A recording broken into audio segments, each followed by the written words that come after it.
Hello friends, నిన్న జరిగిన మ్యాచ్లో అసలు ఢిల్లీ గెలుస్తుందా? ఎందుకంటే కొట్టే రన్స్ చాలా ఎక్కువైపోయాయి. ఇంజరీ అయిపోయాడు, వెళ్ళిపోయాడు మిల్లర్ అనుకున్నాం. మిల్లర్ తిరిగి వచ్చాడు.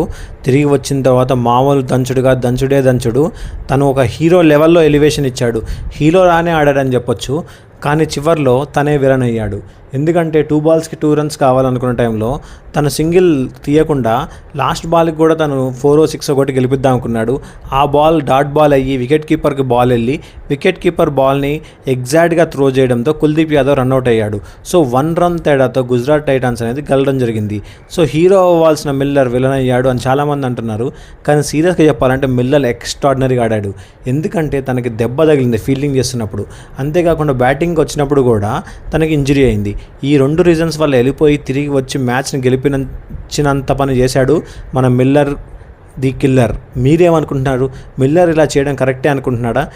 మన కంటెంట్ ఎప్పుడు కూడా స్ట్రైట్ పాయింట్గా ఉంటుంది, ల్యాగ్ ఉండదు, సోది ఉండదు. మీకు నచ్చినట్టయితే ఖచ్చితంగా సబ్స్క్రైబ్ చేయండి, లైక్ చేయండి, కామెంట్ చేయండి, షేర్ చేయండి. జై భారత్.